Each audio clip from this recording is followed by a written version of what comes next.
Esse podcast faz parte da FIO. Siga @FIO Podcasts e conheça a rede ativista de vozes.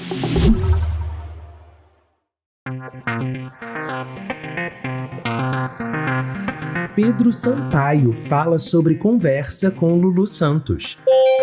Marco Nanini fala sobre casamento. Com foco na inclusão, governo cria Conselho Nacional dos Direitos LGBTQIA+.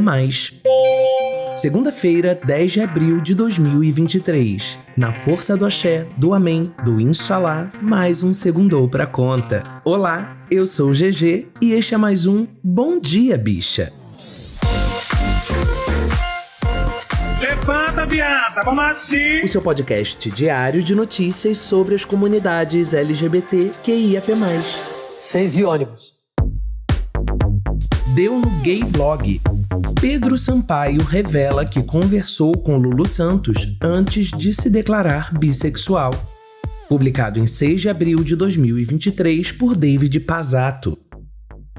Antes de se declarar bissexual no palco do Lollapalooza 2023, no último mês de março, Pedro Sampaio ficou cerca de 40 minutos no telefone com Lulu Santos, que também é bi. Em entrevista ao Splash do UOL, o DJ contou como foi a conversa entre eles. A experiência que ele, Lulu Santos, me passou, as palavras sábias foram essenciais, disse Sampaio. A gente teve uma conversa de 40 minutos no telefone, ele me contando da vida dele, como foi a visão dele. Relembrou o DJ durante a entrevista. No primeiro dia do festival, enquanto Pedro tocava um remix da música Toda Forma de Amor, de Lulu, um vídeo foi projetado no telão do palco homenageando personalidades LGBTQIA+, e suas orientações sexuais e identidades de gênero. A última imagem era do próprio DJ junto à palavra bissexual. Eu fiquei muito surpreso porque foi muito positivo. Não que eu esperasse algo negativo, na verdade nem pensei como ia ser a repercussão disso. Só sei que foi positivo e as pessoas entenderam a minha intenção. Refletiu Pedro sobre as reações do público.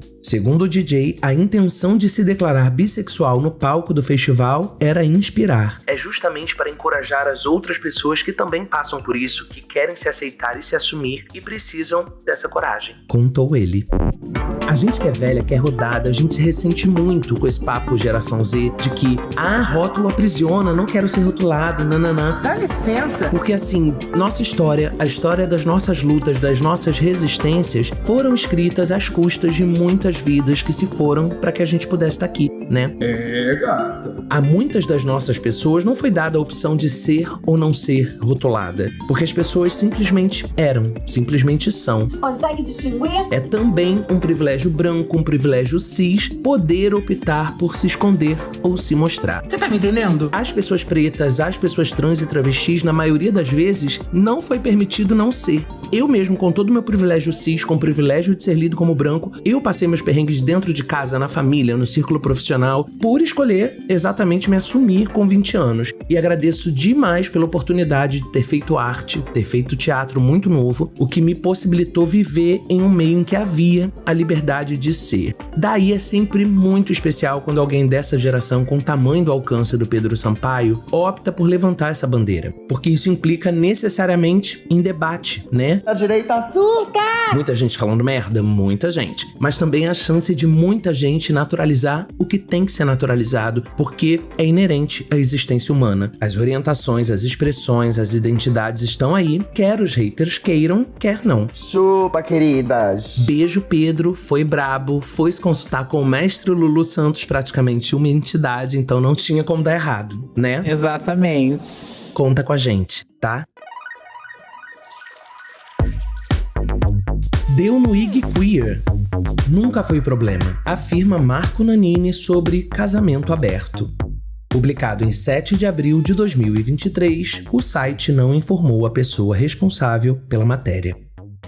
O ator Marcos Nanini, de 75 anos, falou sobre seu casamento com o produtor Fernando Libonati em entrevista ao Conversa com Bial, da TV Globo. Casados há 36 anos, segundo Nanini, eles mantêm uma relação aberta e feliz. É sim, porque passou todas as etapas, né? E agora nós somos grandes amigos, mas nós temos uma união estável escrita. Contou. Ao ser questionado pelo apresentador se o casal mora junto, o artista respondeu: de alguma maneira. Ele é meu vizinho de casa, tem uma passagem entre os muros para os cachorros passarem pra cá, passarem pra lá, pra gente passar também. Ele tem sempre as companhias dele, eu tenho as minhas. Isso nunca foi problema. Nem quando a gente começou, nem quando começou a chama do início, a gente tinha essa cláusula assim. Explicou o ator. Ai, gente, como é bom gente resolvida, né? Porque não tem essa de certo ou errado. O que tem que ter é o que serve e o que não serve pra nós. E principalmente que haja respeito ao acordo que se propõe. Porque antes da gente viver com alguém, a gente é indivíduo. A gente é individual. E eu nem vou esperar meia-noite pra te contar um segredo. Você nasceu sozinho e vai morrer sozinho. Se liga, hein? Tá passada? Então, eu penso que quando se escolhe construir uma vida ao lado de alguém, pressupõe-se que haja transparência, jogo limpo. E a partir disso é que se escolhe como será conduzida essa dança. A monogamia, poligamia, viver em casal, trisal são, para além de escolhas de vida, de manifestação afetiva, são escolhas políticas. Tá entendendo? Cada uma dessas escolhas carrega, ou deveria carregar, toda uma maneira de ver e viver a vida. E nesse aspecto, tudo bem você não querer levantar uma bandeira em público sobre como você vive na intimidade da sua relação. Mas é importante a gente refletir sobre como a gente conduz essa dança com quem tá dançando com a gente, né? É, gata. Dito tudo isso, é lindo demais quando alguém como o Marco Nanini, que fez e faz tanto pela nossa cultura, opta por falar abertamente sobre como vive seu casamento. Não é pela fofoca, sabe? Não mesmo, mas porque isso empodera pessoas que escolhem romper com o status quo. Tá, querida. Ainda há muito tabu a ser quebrado no que diz respeito à construção desse padrão de amor romântico. Vai, amigo, quebra o tabu. Que a cisgeneridade padrão, que pessoas não LGBTQIAPN+, ainda estejam acreditando em formas antiquíssimas de se relacionar, beleza, o problema é delas. E não vou ficar discutindo com a senhora não, tá? A gente já pode e deve passar dessa fase no joguinho, né?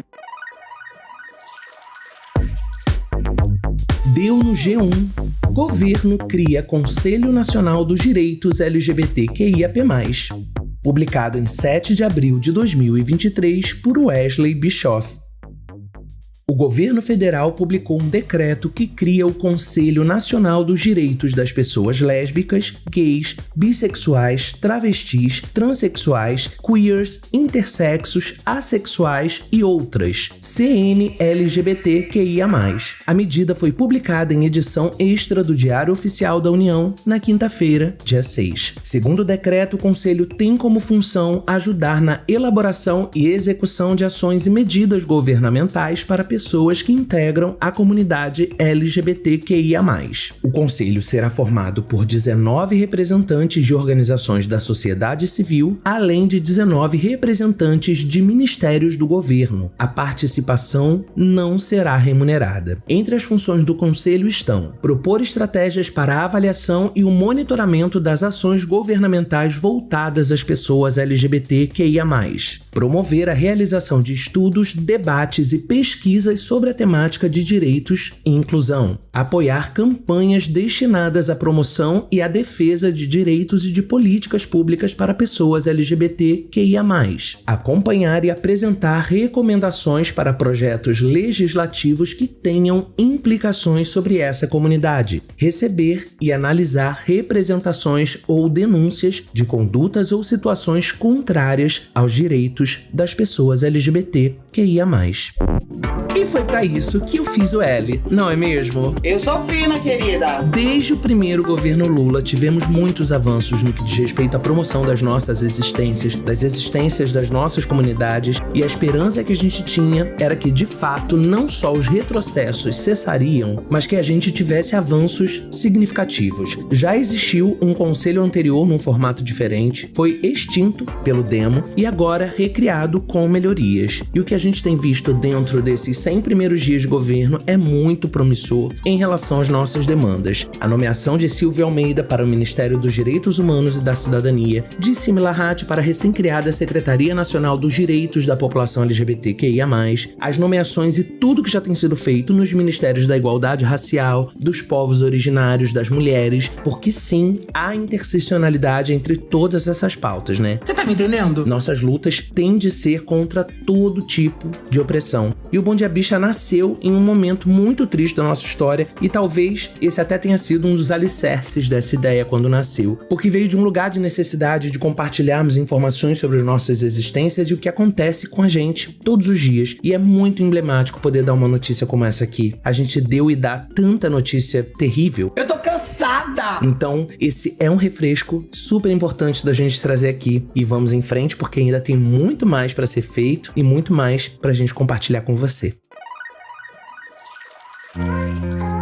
Chegamos ao final de mais um Bom Dia Bicha e eu queria aproveitar aqui ainda na toada dessa última matéria para deixar uma sugestão de leitura, que é o artigo do Julian Rodrigues, escrito ontem para a revista Fórum, intitulado Lulão, bora convocar a 4ª Conferência LGBTI? O link tá junto com todos os outros aqui na descrição do episódio. Vem! O Julian é professor e jornalista, mestre em Ciências Humanas e Sociais, militante do movimento de direitos humanos e LGBTI. Idealizador da Frente Parlamentar LGBT, ele foi coordenador LGBT do governo Haddad e criador do Transcidadania. E nesse artigo ele dá uma passada em todos os eventos e avanços que tivemos desde os primeiros mandatos de Lula, a partir das conferências populares em que foram debatidas nossas questões e que serviram de base para muitas das políticas públicas implementadas desde então, inclusive para muitas das decisões tomadas via STF, porque não foram realmente legisladas. Vamos agir porque, querida, não se dorme na Europa. A gente precisa conhecer os caminhos percorridos pelas nossas militâncias nas lutas por políticas públicas. Então, por favor, não deixa de ler, tá? Brota, vambora! O Bom Dia Bicha tem identidade visual, edição e produção de Rod Gomes, idealização de GG, pesquisa e roteiro de Zé Henrique Freitas, que também apresenta juntamente com Bia Carmo, Gabi Van, GG, Isa Potter, Lua Manzano e Rod Gomes. O programa integra a Fio Podcasts. Conheça os outros programas da Rede Ativista de Vozes e não deixe de nos visitar e de nos seguir nas nossas redes sociais. Os links para as redes e para as matérias que você ouviu neste episódio estão na descrição. Lembrando que amanhã tem mais Bom Dia Bicha a partir das 6 e ônibus, com Gabi Van maravilhoso no microfone. E eu tô na bagaceira de sempre lá no @GG_RealOficial, no Twitter e no Instagram, mais no Twitter do que no Instagram, pois estou numa fase mais textão do que biscoito, então não deixe de me acompanhar lá nas redes, que cada vez que tu vem falar comigo, nasce realmente uma fada rosa. E eu fico muito, muito feliz, você não faz ideia, porque esse corre aqui é muito puxado e tudo que a gente quer é chegar até você, tá? Obrigado por ter vindo até aqui. Um beijo!